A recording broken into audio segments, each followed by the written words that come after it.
गोरखनाथ कहने लगे बेटी लगता है तू ऐसे वैसे साधु संत महात्माओं से मिलती रही है, मेरी बात सुनो, तू तिरवाचा की कहती है, तू सुनना बेटी।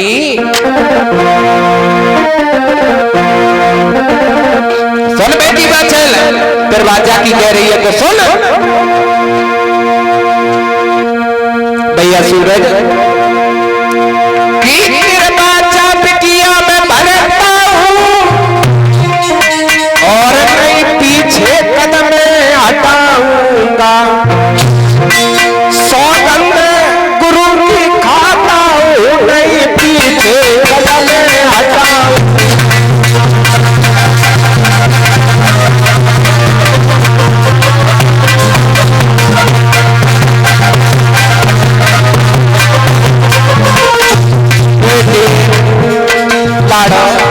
सुन नहीं आना बेटी बाचल, मैं क्या कह रहा हूँ सुनो ना, सामने देखो, देखो ना, मुझे लग रहा है तुम अभी तक ऐसे वैसे साधु संत महात्माओं से दरवाजा भरवाती रहती है, लेकिन ये योगी संत सैलानी है बेटी बाचल,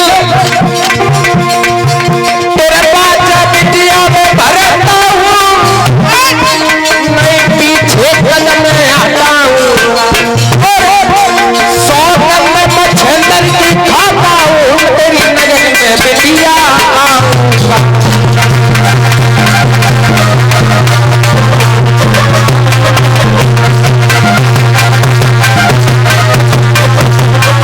और बेटी बाचल सुनो ना, तो मेरे घर को बिटिया लौट जाइए, मेरी बात सुन नहीं हो ना, ओ बेटी बाचल, तो मैं घर को बिटिया लौट जाइयो और तुम मानोगे मेरा मान हमारे, तुम्हें घर को बिटिया लौट जाइयो।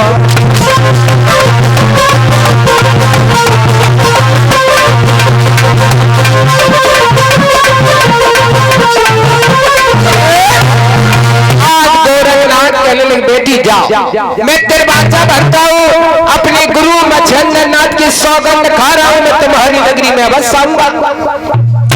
बाचल मैया कहने लगी अब मुझे विश्वास है बाबा। तो बाचल मैया ने आज पैरों को छुआ, उन्होंने खटोला पर बैठी, तो गोरखनाथ का चेला अगरनाथ चलने के लिए प्रारंभ किया, तो गोरखनाथ चलते चलते कहने लगे बेटी बाचल मेरी बात सुनो, चलते चलते मैं तुमको एक बात बता रहा हूँ सुनो, जब मैं तुम्हारी नगरी में आऊंगा बेटी बाचल, मैं तुमको 2 पर्चे देता हूँ, सुनो, जो तुम्हारा सूखा नौलखा बाग पड़ा है अगर वो हरे भरे हो जाए तो समझ लेना ये संत महात्मा आ चुके हैं, और दूसरा पर्चे जो तुम्हारे कुएं का नीर खारा पड़ा है परिचित महाराज, अगर वो मीठे हो जाएं तो समझ लेना ये संत महात्मा तुम्हारी नगरी में आ चुके हैं। अब मैया बाचल को धीरे धीरे चेला अगरनाथ ददरेबा नगरी में पहुंचा देते हैं, और चेला अगरनाथ वापस लौट आता है अपनी गोरखनाथ की जमात में। इधर बाचल मैया तो ददरेबा नगरी में पहुंच चुकी है, इधर महाराज देवर सिंह प्रभु की तपस्या में लीन है, तारी लगाए हैं। इधर गोरखनाथ बोले हैं चेला 1400 चेला लोगों, अब ये धीरे धीरे समय बीत रहा है, अब ऐसा करो गोरखनाथ को जब समय बीता बरसे से बीती, तो गोरखनाथ बोले हैं चेला अगरनाथ ऐसा करो अब देश विदेशों में भ्रमण करने के लिए चलेंगे।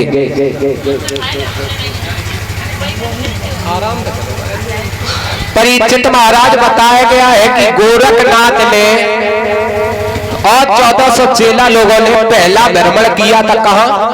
बंगाल देश में, कामरू देश में किया था, जहां पर जादू की बड़ी स्त्रियां थी। परिचित महाराज उनका जादू योगी गोरखनाथ ने नष्ट किया। पहला भ्रमण बंगाल देश में किया, और दूसरा भ्रमण बताया तो यहाँ तक गया है कि हरियाणा देश में किया, जहां पर दूध दही का खान नहीं था परीक्षित महाराज। आज कलयुग में भी योगी गोरखनाथ की आन लगी हुई है, हरियाणा देश में दूध दही का खान है। और बताया गया है तीसरा भ्रमण योगी गोरखनाथ ने किया था हस्तिनापुर में, जहां पर लोच लोच मर गए पंडवा, सोमवती अमावस नहीं मिली। योगी गोरखनाथ ने एक छोटे से कमंडल में गंगा जी को हरण किया था। और परीक्षित महाराज ये कथाएं अलग अलग भाग हैं, अगर ये लेकर चलेंगे तो बाबा जहारवीर का जन्म नहीं हो पाएगा। योगी गोरखनाथ बोले 1400 चेला लोगों, चेला अगरनाथ ये बताओ, ये बहुत समय बीत गया है, कोई जगह तो भ्रमण करने के लिए नहीं बची है। चेला अगरनाथ कहने लगे गुरुजी आप शायद भूल गए हो। क्यों? क्या भूल रहा हूं बेटा, बताओ ना। समझाते कहा है कि गुरुजी ददरेबा की रहने वाली मैया बाछल को आपने गुरुजी तिरबाचा भरी थी और गुरु की सौगंध उठाई थी कि मैं तुम्हारी नगरी में अवश्य आऊंगा। ऐसा करो गुरुजी, उस मैया की नगरी में चलना है। गोरखनाथ कहने लगे चेला अगरनाथ मैं तो भूल ही गया था, उस मैया की नगरी में चलना है। 1400 चेला लोगों तैयार हो जाओ, अपने अपने डमरू सारंगी को उठा लो, उठा लो। तो आज 1400 चेला लोग और गोरखनाथ ददरेबा नगरी के लिए प्रस्थान करते हैं। बोलिए गोरखनाथ की। अब किस प्रकार से योगी गोरखनाथ 1400 चेला लोग परीक्षित महाराज ददरेबा नगरी के लिए आ रहे हैं, किस प्रकार से भैया सूरज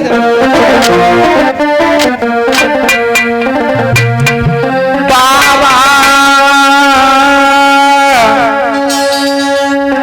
गोरख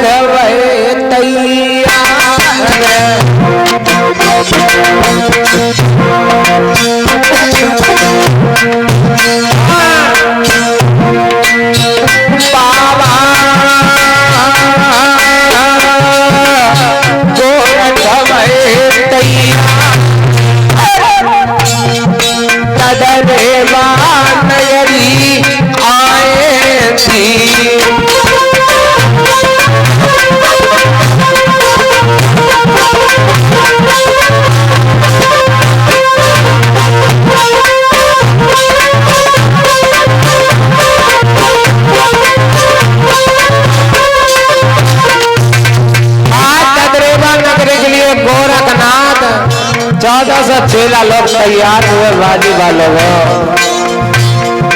अरे गोरख बाबा आगे आगे पीछे चेला चलवे भी।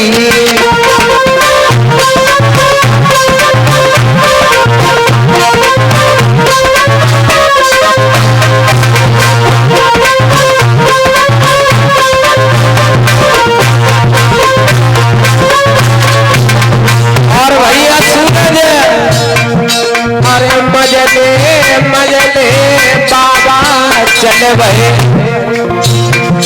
अरे मजले मजले गोरख चलवे, ददरेबा नगरी आएगी।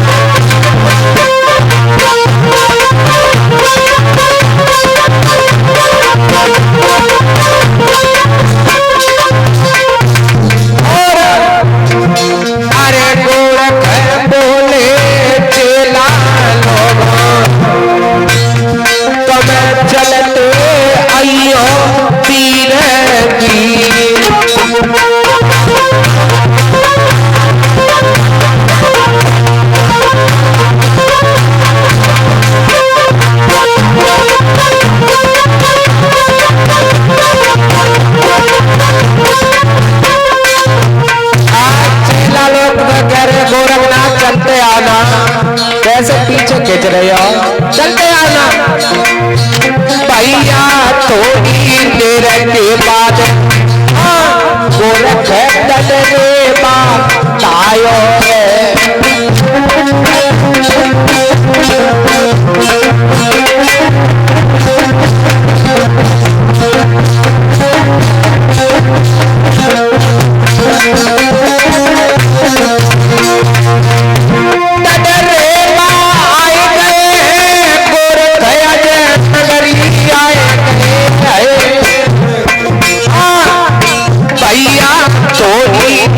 के बाद गोरख नगरी को आए गए हैं।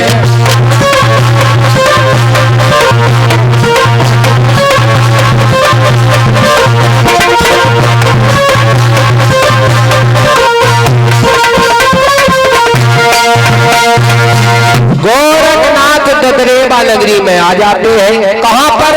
जहां महाराज जेवर सिंह का सूखा नौल का बाग पड़ा हुआ है। बोलिए गोरखनाथ की। गोरखनाथ बोले 1400 चेला लोगों, इसी सूखे नौल का बाग में तम्बू डेरा को तान दो। चेला गोरखनाथ कहने लगे गुरुजी मेरी बात सुनो, इतने इतने हरियल बाग मिले, लेकिन गुरुजी आपने कहीं ये नहीं कहा कि चेला लोगों रुक जाओ, ये सूखा नौल का बाग पड़ा हुआ है, आप कह रहे हो कि गुरुजी यहाँ रुक जाओ। सुनो गुरुजी 1400 चेला लोगों की चांदे घुटी है, कहां से कैसे डेला टन टन हुए गुरुजी? क्यों? ये धोनी रेत उड़ रही है, ये सूखा नौल का बाग पड़ा हुआ है गुरुजी। गोरखनाथ कहने लगे 1400 चेला लोगों, गोरखनाथ घबराओ मत। क्यों? अगर तुम ये सूखे नौल का बाग को देखकर घबरा रही हो तो सुनो, ये बाग हरा भरा कर दो। चेला गोरखनाथ कहने लगे गुरुजी क्या वृक्षों पर जल छोड़ा जाए? समझाते हुए कहा है कि मेरी बात सुनो चेला गोरखनाथ, अगर जल डालने से ये बाग हरा भरा हो जाता तो महाराज जेवर सिंह एक पुत्र की खातिर शांति वन में प्रभु का गुणगान करने के लिए नहीं जाते बेटा? तो कहा है गुरुजी कोई उपाय? तो गोरखनाथ ने कहा चेला लोगों मेरा जूना खाड़ा तैयार करो। तो चेला लोगों ने जूना खाड़ा तैयार किया। आज गोरखनाथ तारी लगा गए। जब तारी खुली तो गोरखनाथ बोले 1400 चेला लोगों, इस धूनी में से भस्म को ले जाओ और हर वृक्षों पर डालो जाओ। तो चेला लोग आज चले, आज वृक्षों पर भस्म डाल रहे हैं परीक्षित महाराज। और भस्म चेला गोरखनाथ से कहा चेला तुम चले जाओ, जो कुएं का नीर खारा पड़ा है उसमें भस्म डाला जाओ। तो आज चेला गोरखनाथ कुएं में भस्म डालने के बाद वापस आ जाता है और 1400 चेला लोग भी वृक्षों पर भस्म डालने के बाद परीक्षित महाराज चेला लोग वापस आ गए। तो गोरखनाथ ने क्या किया है? आज तारी लगा गए गोरखनाथ लला आरे तारो मछंदर को ध्यान गोरखन चुटकी दई थी बजाई।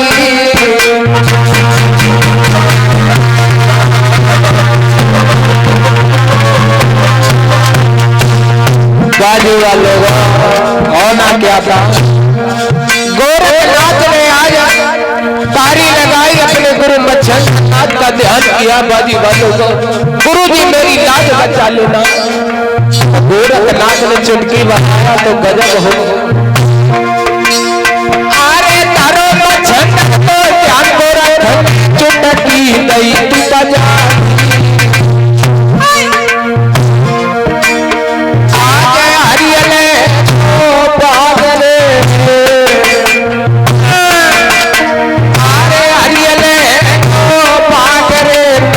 सुनियो कथा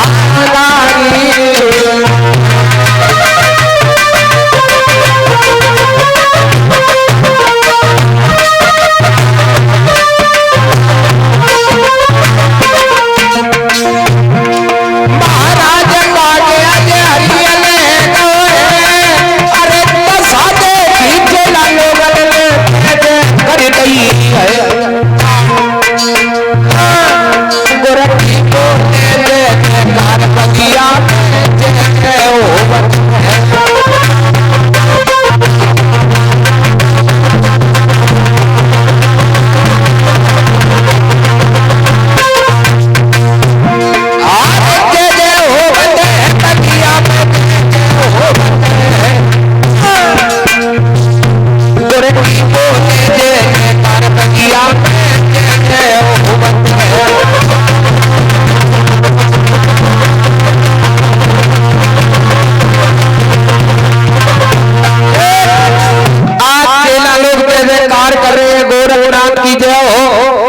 गोरखनाथ मेरे बहुत काम आती है। क्यों? इन्होंने तो बाग हरा भरा कर दिया बाजी वाह। हमारे गुरु गोरखनाथ बहुत करामाती है। आज जय जयकार मची है, चेला लोग जय जयकार कर रहे हैं कि गोरखनाथ की जय हो। हमारे गुरु बहुत बहुत करामाती है। और परीक्षित महाराज अब धीरे धीरे सुबह हुआ। जब समय बीता, जब सुबह हुआ तो ददरेबा नगरी के लोग क्या देख रहे हैं परीक्षित महाराज, ये बाग सूखा पड़ा हुआ था। कुछ साधु संत महात्मा आए हुए हैं, इन्होंने बाग हरा भरा कर दिया बाजी वाह। तो धीरे धीरे मैया बाछिल को खबर लगी कि मेरा नौल का बाग हरा भरा हो गया। तो मैया बाछिल समझ गई परीक्षित महाराज, मुझे लगता है कि मेरे गुरु गोरखनाथ मेरे नौल का बाग में आए हुए हैं। तो मैया बाछिल ने परीक्षित महाराज मंत्री को बुलाया, बेटा मंत्री तुम्हें चले जाओ और ददरेबा नगरी में आवाज को लगाया आओ, कह आओ कोई भी अगर साधु संत महात्मा अगर भिक्षा लेने आए तो सबसे पहले मेरे दरवाजे पर आए। कोई भी ददरेबा नगरी का भिक्षा नहीं देगा। तो आज मंत्री चला है भैया सूरज। मंत्री ने आज डुगडुगिया को पूरी ददरेबा नगरी में पीट रहा है। कैसे? अरे तई ढोल में चोपरेला लाई,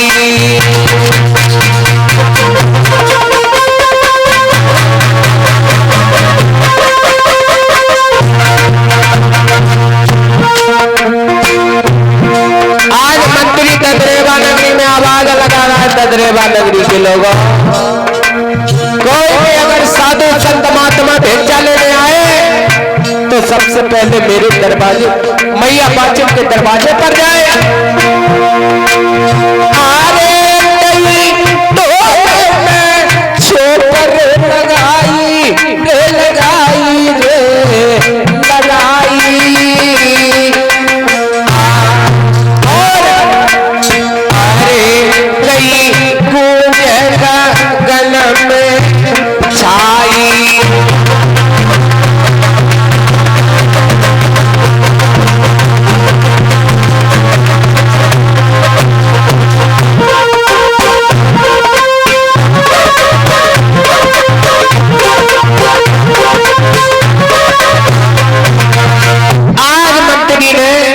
ददरेबा नगरी में आवाज लगाई, कहा है कि ददरेबा नगरी के लोगों कोई भी भिक्षा मत देना, कोई भी अगर साधु संत महात्मा आए। मंत्री इतना काम करने के बाद वापस लौट आता है। इधर बताया गया परीक्षित महाराज गोरखनाथ को धीरे धीरे अपराह्न का टाइम होने जा रहा। गोरखनाथ बोले हैं चेला अवगणनाथ ऐसा करो, ये धीरे धीरे अपराह्न का टाइम होने जा रहा है।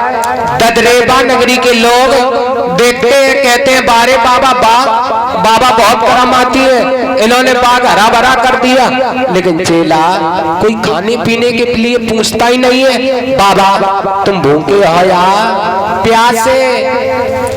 तो गोरखनाथ का चेला अवगणनाथ कहने लगे गुरुजी आपको भूख सता रही है, मैं अभी जा रहा हूँ इस नगरी में, अभी भिक्षा ले आ रहा हूँ, परेशान मत हो गुरुजी। तो आज चेला अवगणनाथ ने कमंडल उठाओ परीक्षित महाराज और आज ददरेबा नगरी में भोजन की भिक्षा लेने के लिए जा रहा है। कैसे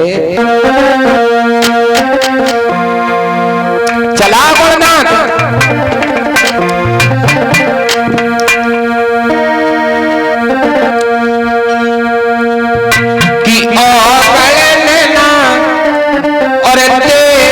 लगाई है और ददरेबा नगरी की सूत लगाई है।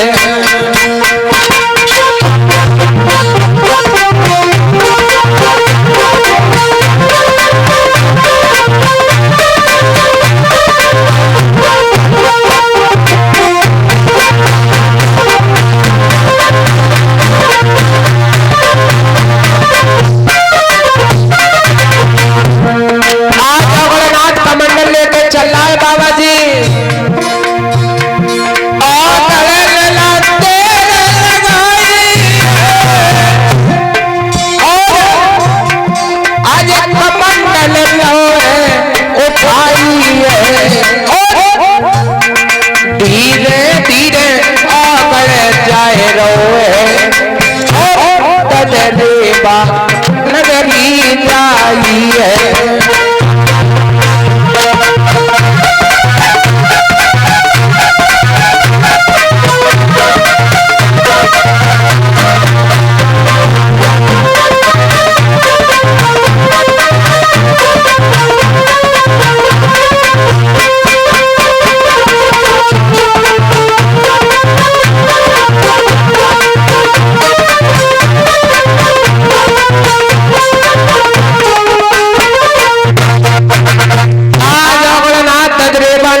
दरवाजे दरवाजे पर आवाज लगा रहा कर मैया, ओ मैया मुझे भिक्षा दे दो ना माँ। मैया मेरे गुरु गोरखनाथ भूखे हैं, मुझे भिक्षा दे दो। ददरेबा नगरी में परीक्षित महाराज द्वार द्वार पर नांद बजाए रहे, लेकिन कोई ददरेबा नगरी के भिक्षा नहीं दे। ददरेबा नगरी के आज अवगणनाथ दरवाजे पर पहुंचे, नांद को बजाया तो मैया ने गेट बंद कर ले। अवगणनाथ सोचने लगे मुझे लगता है इस नगरी में सभी पापी बसते हैं। अवगणनाथ आज एक गेल में खड़े हो गए, बताए गए सोच रहे हैं कि गुरुजी इस नगरी में मुझे भिक्षा नहीं मिल रही, आपको भूख सता रही है। बताया गया उसी नगरी में पुरोहित पंडित जी का आना हुआ। पुरोहित पंडित जी कहने लगे बाबा जी सीताराम। तो आज अवगणनाथ ने कहा पंडित जी सीताराम। तो आज पुरोहित पंडित जी पूछ रहे क्या बात है बाबा, कैसे उदास हो बताओ ना। तो आज समझाते हुए अवगणनाथ कहने लगे